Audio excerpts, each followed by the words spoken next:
So my main emphasis would be today to basically introduce the Pulmonary Fibrosis Foundation and talk a little bit in, in general about pulmonary fibrosis, just a few words, and then I'll leave it to our young colleagues here to continue. So you probably have been involved with the foundation more than I have, but for those of you that are new, let's go over a little bit about the services and what the foundation does. So we are an advocacy and disease state organization. So the advocacy part is in part having to do with our efforts on the Hill. There is a day which actually you're welcome to, we ask you to join us on March 6th at the Hill, where we sort of lobby our legislatures for more funding and more attention to our field. We organize the PF Awareness Month, try to get more federal pulmonary fibrosis research funding, and if you attend the supplemental oxygen sessions there's coming up, some good news there about some legislative action in that department. In addition, there is a PFF registry. There was an older registry that was more scientific that closed.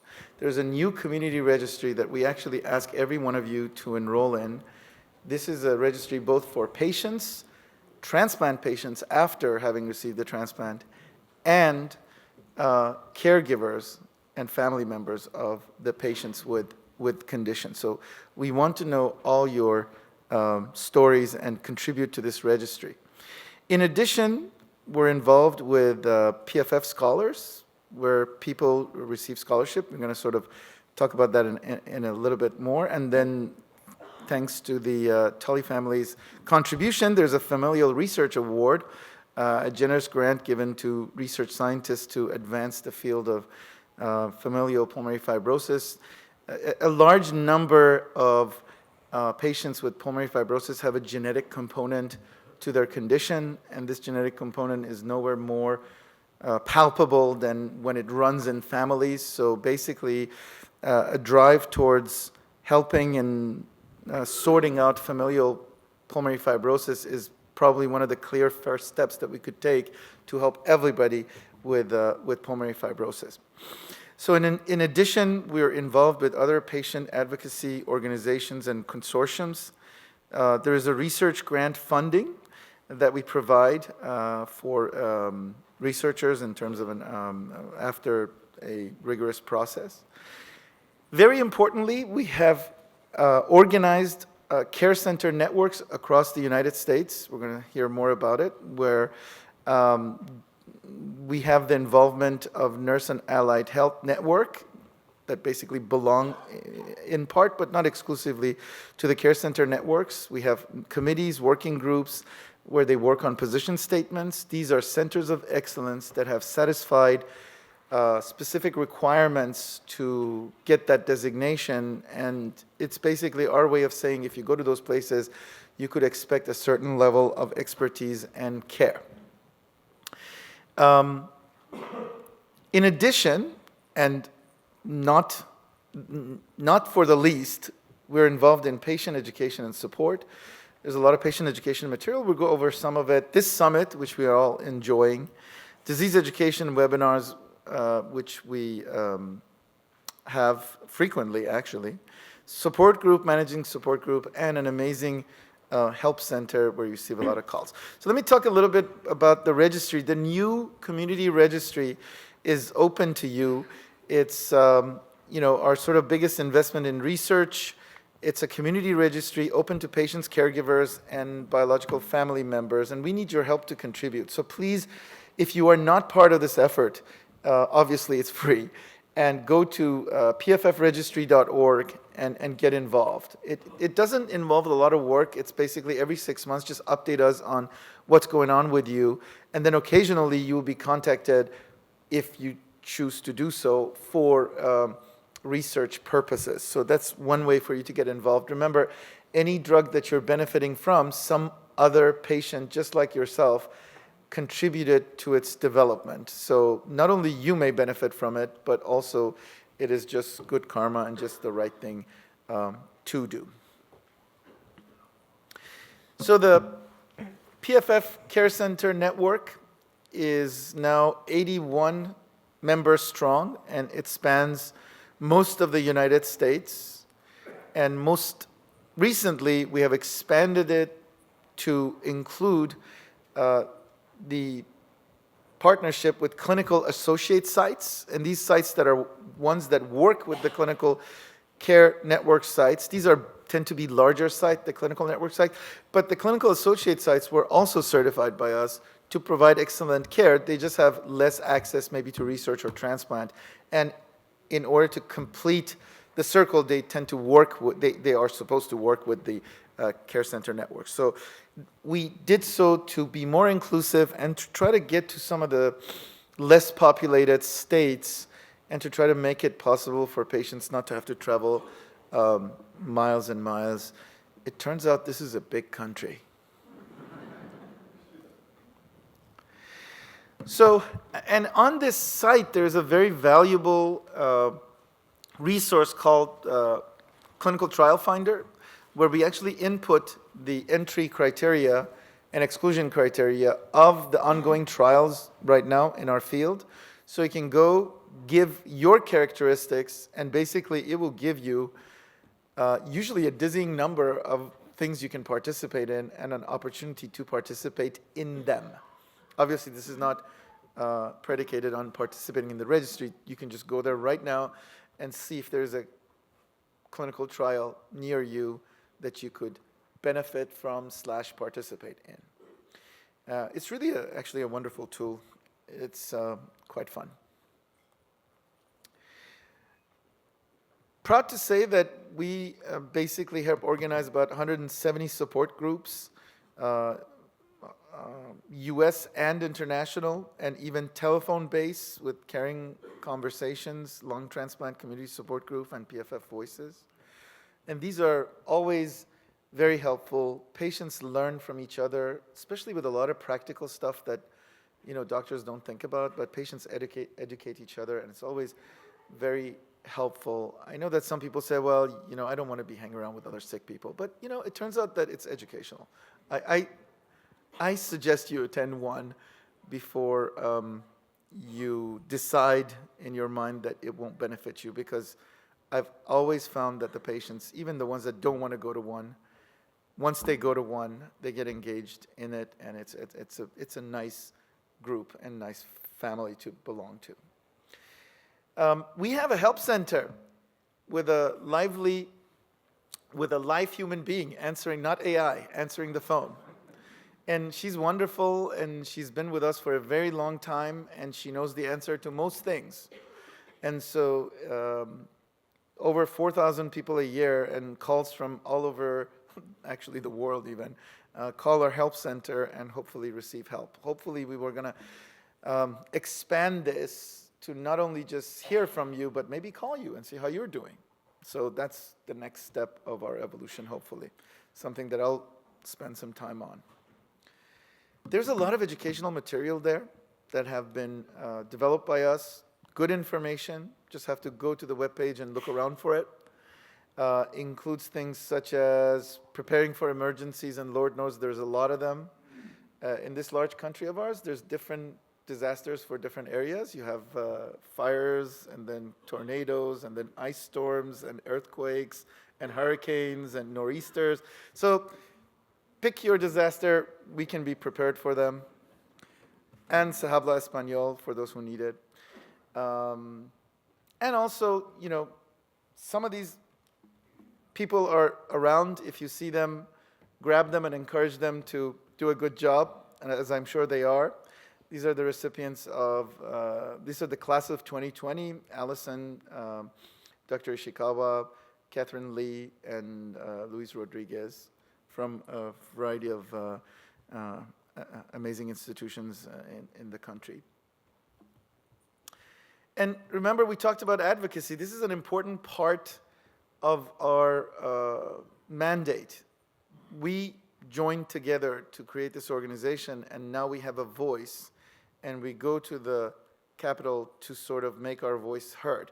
National Institute of Health has $45 billion in budget, and we're trying to extract whatever is our due. And so far, PF Research has received $131 million in funding, and we're going to hope to increase it to even higher levels because we think we deserve it. There you go. And then there's other research in terms of congressionally directed research programs, such as the one through the Department of Defense, interestingly, and there's other research opportunities. And again, the supplemental oxygen reform, PFF is working with a coalition of other advocacy organizations to influence legislature. And so attend Friday's plenary session to learn more. There's good news about it, so hopefully the nonsense of oxygen provision will be streamlined, and that wonderful resource will be made available to you. So ways to get involved, again, become a PFF advocate and join us on this Hill Day on March 6, 2024. Again, you can go to pulmonaryfibrosis.org/advocacy to become part of this particular effort, where you can reach out to your Congress member and influence change. We're involved in social media, Facebook, Twitter, now X, Instagram, LinkedIn, YouTube. We're there. There's a lot of educational material on our YouTube channel. In fact, some of the proceedings of this summit will be available on YouTube later for your consumption and for physicians and caregivers' consumption later. So please join us to hear about the latest. And we thank you and encourage you and thank you for being part of our fundraising events. At the end of the day, this half of the funding comes from you in terms of Team PFF, donations, creative fundraising events year-round, our important walks around the country that are attended and organized or helped by some of you here, and then our annual major fundraising event, Broadway Belts for PFF, which is held annually on Broadway. If you could attend, that would be wonderful. We also celebrated with you the PFF Awareness Month last month, but really we try to make it every month to be a PFF Awareness Month. We put blues and greens of the PFF Foundation all over the walls and doors and help celebrate this month and bring awareness. It's so amazing. So many people still have not heard of pulmonary fibrosis or interstitial lung diseases, and it's really incumbent upon us to let them know. If you are part of our advocacy organization, if you are an ambassador, you can reach out to your news organizations, newspapers, and they're always looking for something to say or do. So feel free to tell your stories to others and let people know, because it's only with awareness that we can really solve this problem. All right. So with that, I thank you. So thank you guys for being here. This is a true honor to speak to all of you, so thank you.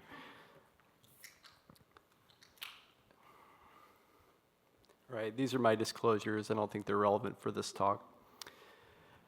So I was given the very daunting task of talking about what pulmonary fibrosis is, how we work it up, and how we kind of categorize it in 15 minutes. So this is going to be a bit of a whirlwind.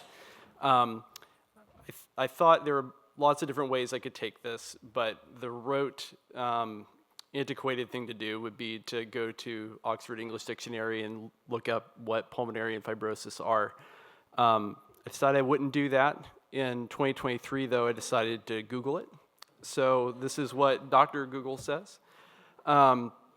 So if you look at I guess it's kind of small on the screen, but in blue, fibrosis means thickening or scarring of the lung tissue, whereas usually it's thin, lacy air sacs. And the reason I go through this and why I did kind of this corny thing of putting what you get when you Google is this is real life. So every day when I see patients with pulmonary fibrosis in clinic, most patients have already Googled what this is.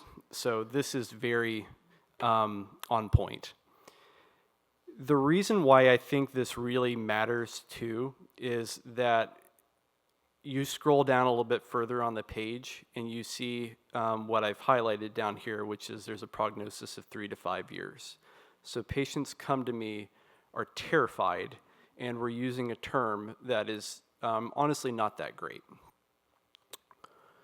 So what I'd like to just start with is just going through a little bit of basic nomenclature, because I know we have a lot of patients and families here, and not everybody's understanding of these terms are going to be synchronous.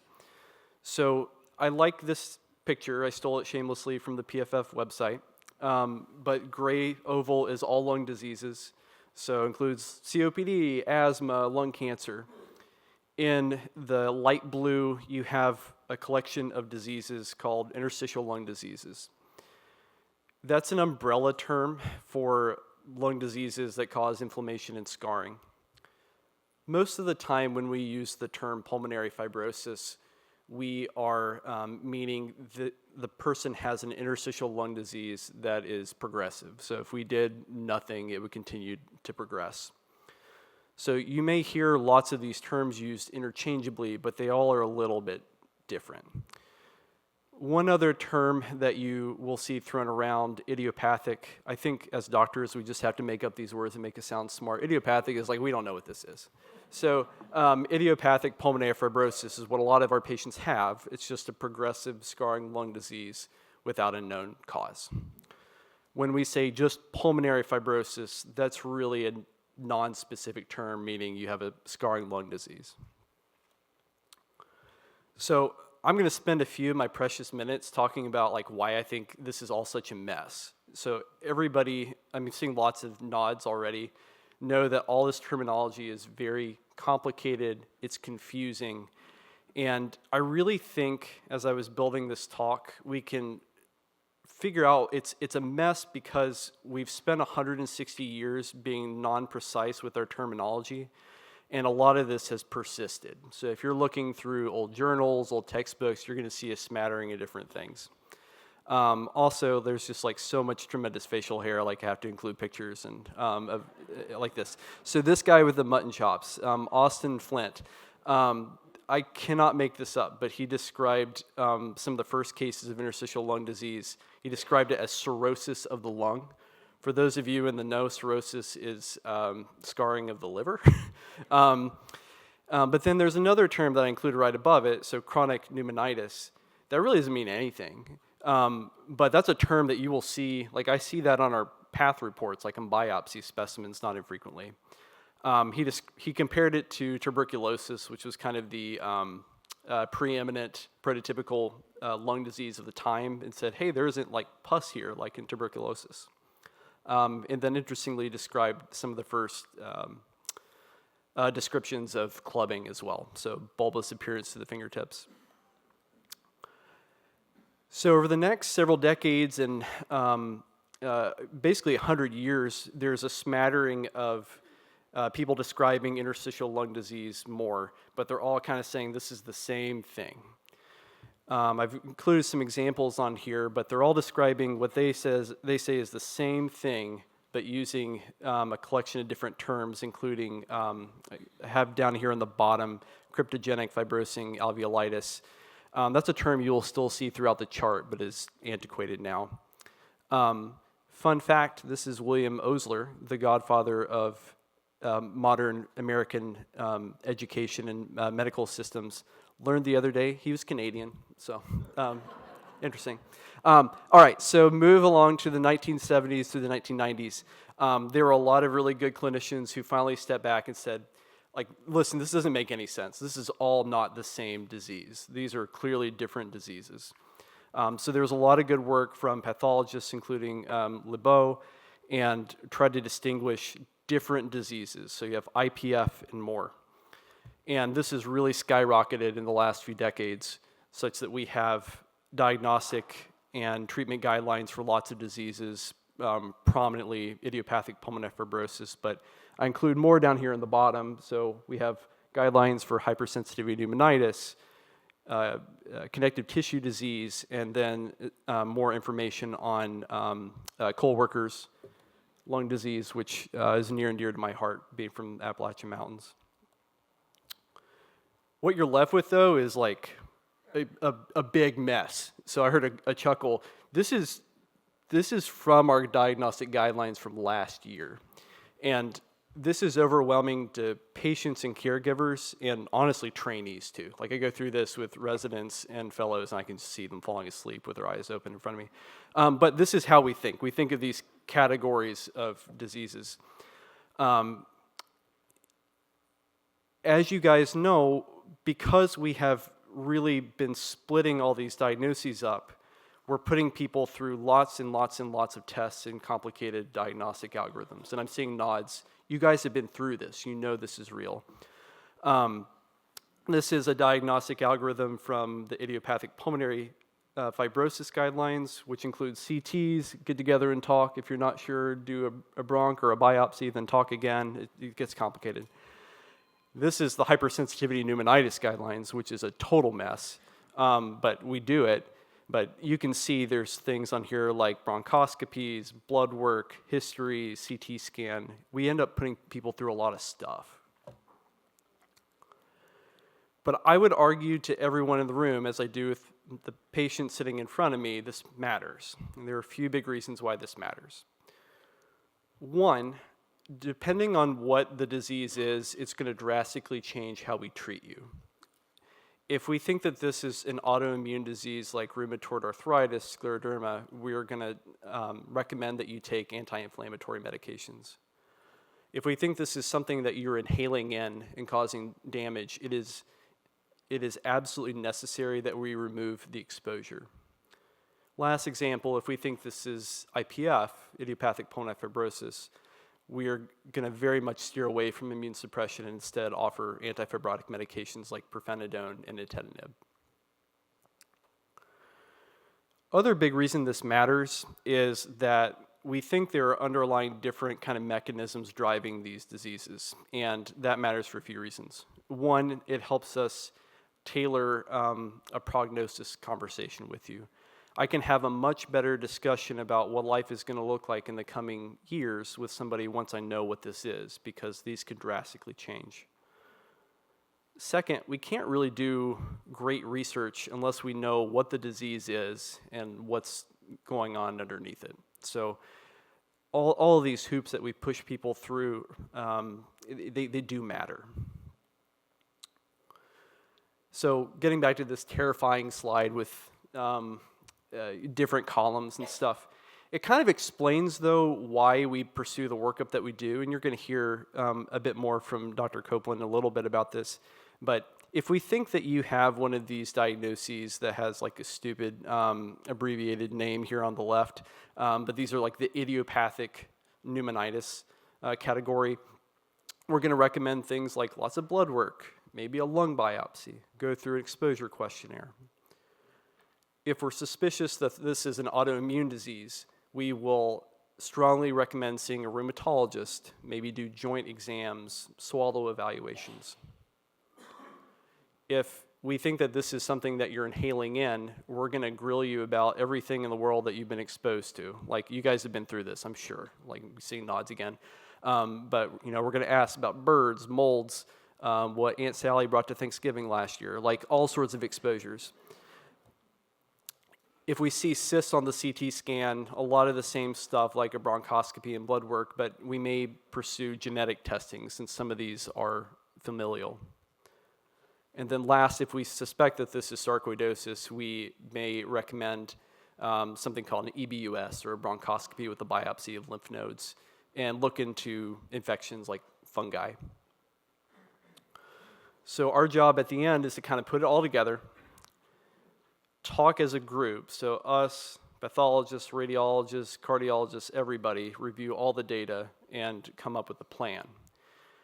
I have italicized and underlined one of the preeminent things, and I would tell everybody who's a patient or a caregiver in this room, do not emphasize your part in making a treatment plan when you're talking with your physician or physician assistant, whomever, because this stuff is hard. It's really hard to work these up. There's a lot of tests with it, and a lot of the treatments are not the easiest things in the world to do.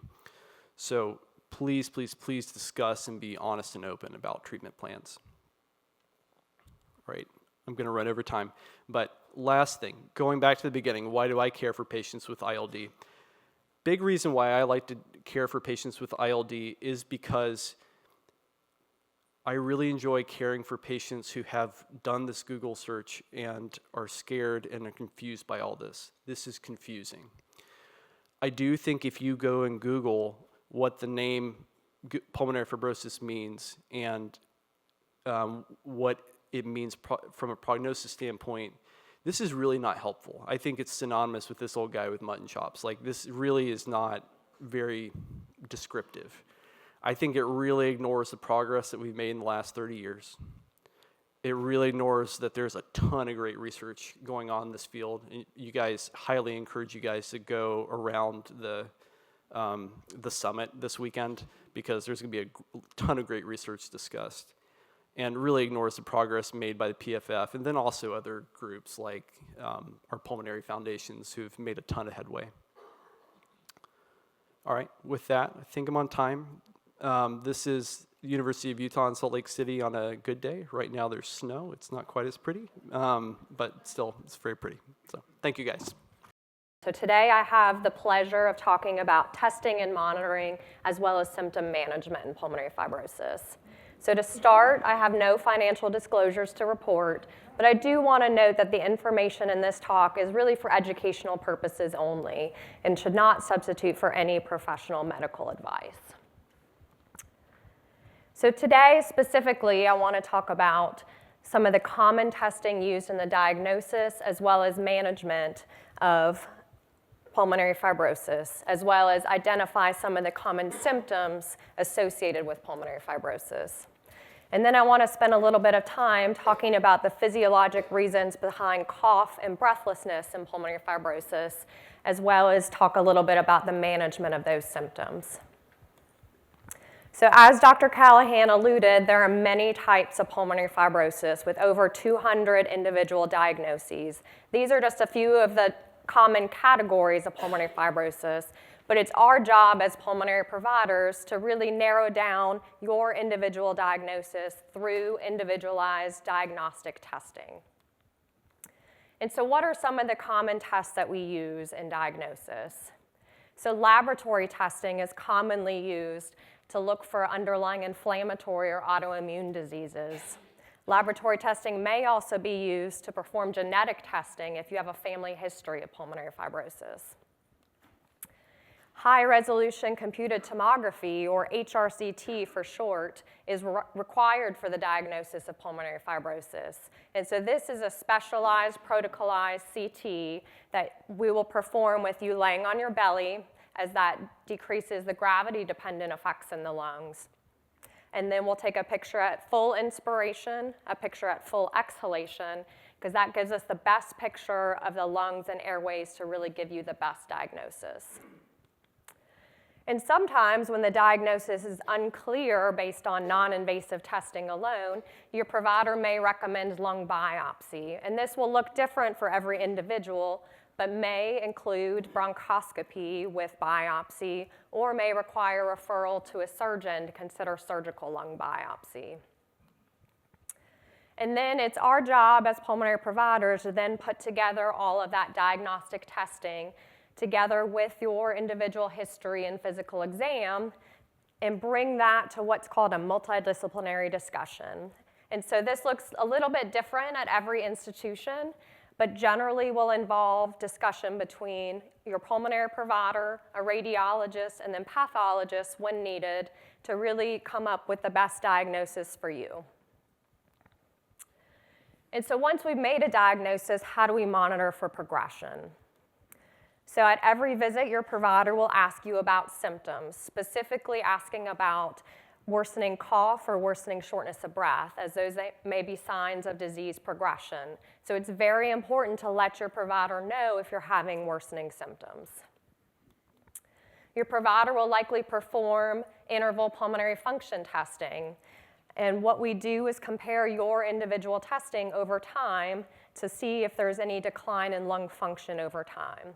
And so specifically what we look at is a number called the forced vital capacity, which is a measure of how well your lungs expand. And also we'll look at the diffusing capacity, which is a measure of how quickly oxygen moves from the lung tissue to the bloodstream. Your provider may perform 6-minute walk testing, which allows us to see how far do you walk in 6 minutes and track changes over time. It also allows us to see if there is any oxygen levels that change when you walk around. So do your oxygen levels change and desaturate with exertion, as that can be a marker of disease progression. And then finally, we sometimes will perform interval CT imaging, as this allows us to see if there is any disease progression or worsening of the lung scarring on CT. And so how often we monitor depends on your individual type of pulmonary fibrosis as well as the severity of your disease, but generally we'll monitor breathing tests or pulmonary function tests every 4 to 6 months. We'll measure 6-minute walk tests every 4 to 12 months, and then we'll do interval CTs about every 1 to 2 years. And so in summary, to make a diagnosis, you have to have a provider visit. Typically, we'll have lab testing and must have a CT, and then occasionally you'll also need a lung biopsy.